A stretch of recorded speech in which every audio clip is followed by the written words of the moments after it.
Hey Canucks fans, welcome to another edition of Ask Me Anything.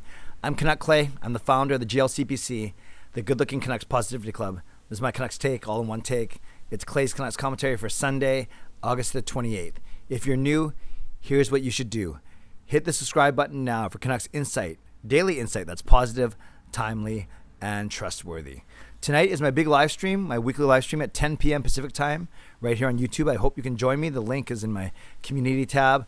I'm making a series of big announcements that I can't wait to share with all of you.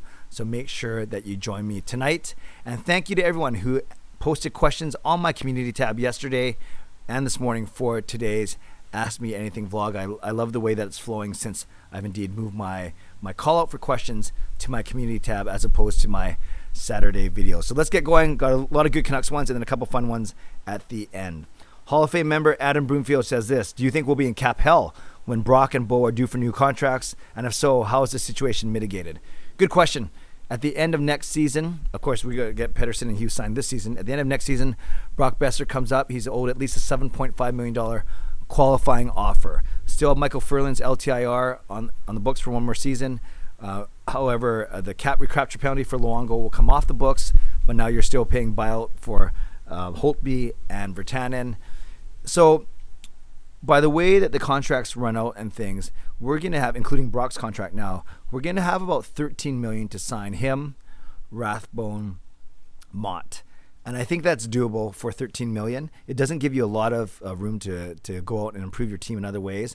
But if you're counting on big years from guys like Podkolzin and Hoglander who are still on their ELCs, then it certainly is doable. So I'm not too worried. If they had to, they can look at a trading away at Tyler Myers or something like that. But even without trading him, the Canucks still will have about $13 million in cap space to get that done, including, like I said, Brock, Mott, and Rathbone. So and then you can kind of fill out the edges of your roster from there. The year after that, Horvat and Miller both come up, but including their expiring contracts, Canucks will have about $23 or $24 million for those guys, and Niels Hoglander is going to be the big one because his 3-year ELC will come up. So I definitely think that's enough money to work with there. There will be no buyout penalties. Virtanen and Holtby's buyout penalties will be gone. That's why there's about $24 million left when it's time for Bo and JT Miller. So as of today, as of August 28th, 2021, I'm not too worried yet. The Canucks will have room to sign Boeser, and the Canucks will have room to sign Horvat and Miller. Now the question, Jaskran also asks, what contracts do you see being given to Brock and Bo next offseason? So I could see Boeser making $7.5 to $8 million. I could see, depending on what Petey's making, and then I could see Horvat coming around 7, and then Miller coming around at the same mark. So I'm going to use $7 million as a ballpark, roughly, for all those guys, depending on term, of course. And I think the main thing is 8 for Brock and then 7 for Bo and JT Miller. And that's why this Pettersson contract is so important, because it kind of sets the bar, the internal salary cap for the Canucks. Kenton Dick says this: elephant in the room. When do you expect Hughes and Petey's contracts to be done? Does training camp approaching put more pressure on either side, and if so, which side? Great question. I've always said that Horvat wasn't signed until September 8th. Brock wasn't signed until September 16th, so it could go well into September. We're almost actually into September. So as training camp approaches, I think they'll both be done by mid-September, about a week ahead of training camp.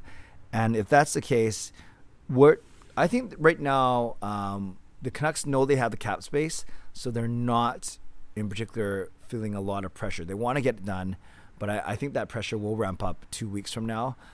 I think Petey has more bargaining power than Hughes right now, but would I say there's pressure on either side? I think as training camp approaches, from the fans' perspective, the pressure is going to be on management side, right? Because we want those two guys at training camp in the lineup and not having a slow start to the season.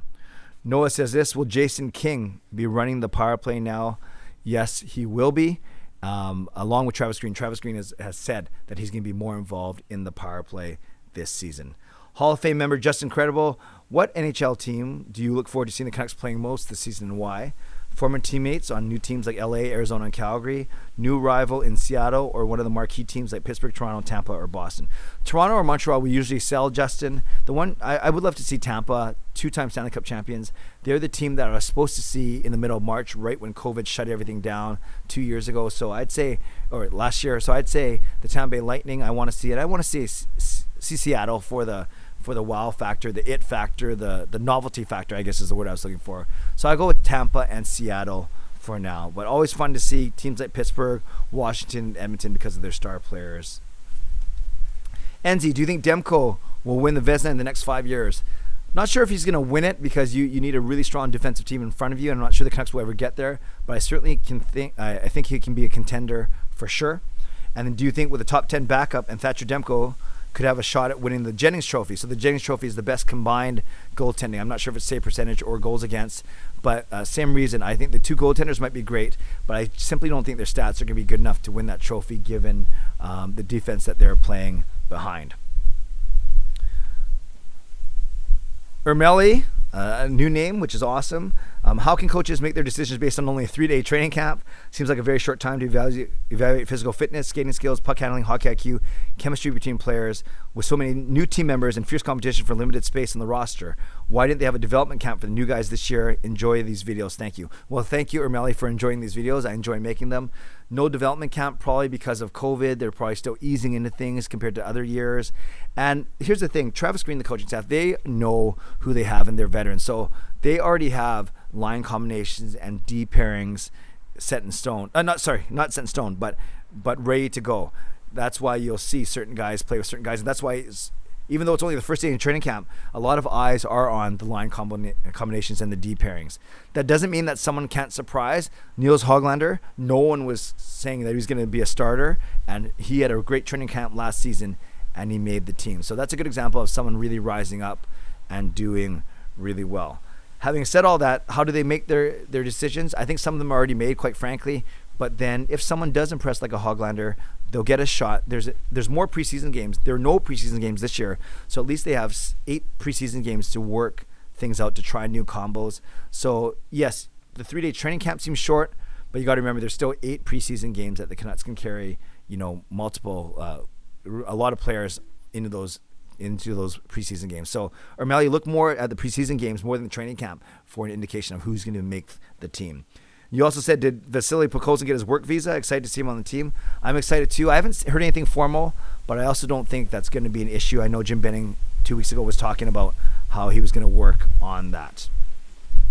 Crispy Assassin says this: how close are the Canucks to becoming a legitimate Stanley Cup contender, and what do they need to get there? I still think they're about 3 or 4 years away, maybe 2 or 3 years away. I don't think it's going to be this season, but a couple things they need to get there. They need to improve their defense. Our best players need to continue being our best players, i.e. Brock, Bo, Petey, Quinn, Demko, of course. So all of our best, JT Miller. And then we need to see a good push from younger players like Höglander, Podkolzin, and Rathbone. So I think those 3 things have to happen, and that could happen as early as 2 or 3 years from now, quite frankly. Spencer, will the Habs match the Canes offer sheet for Kotkaniemi? Is he worth $6 million? I don't think it is. Plus, they get a first and a third. He isn't worth that. Yeah, I don't think they should match him. I don't think they will. They weren't even sure if he could do second line minutes. $6 million is a lot of money. They could take the first and third round draft picks and run. If Carolina is not that good, that first round draft pick might be mid to high. So I don't think they would, because you got to remember, you're setting Kotkaniemi up for not only this season but future seasons, because his qualifying offer at the end of this season's going to have to be at least 6.1. So that's why I don't think Montreal should, and I don't think they will match. Rome says this: have you and your wife thought about retirement, and what are your plans for the golden years? Great question.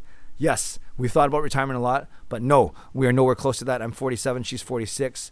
I know that we have she's got a lot of years of teaching in her. I still feel young and vibrant, want to continue working for the diocese, but we do love to travel. We wanted to get to Rome, I'm answering Rome's question. We wanted to get to Rome last summer, but COVID had other plans. So we love to travel. We hope that we're still healthy enough and young enough to travel, and as our kids get older, we're not looking to boot them out of the house, but we are looking forward to, I don't know if it's downsizing, I don't want to lose this place, but rather just being able to travel more and have a little bit more freedom. Although as the kids get older, we do indeed are experiencing that already. So I think the biggest things, Rome, is we want to travel a lot. Probably going to stay in Richmond, and who knows if I'm still making these videos when I'm 65 as opposed to 47 years old. And lastly, Beer League Hero says, do you know karate? No, I don't. I like to fool around, pretend I know some martial arts, but no, I don't know karate. But I do have a black belt, but it's the one that I wear around my waist. You guys like how I did that? I actually took my belt off, but I got to make sure I turn my camera off before I stand up, just in case I give you a free show. Okay, guys, those are some awesome questions. Thanks for all of them. And keep asking them. Every Saturday I'll do the call out, and then every Sunday I will answer them, even throughout the season. So thanks again.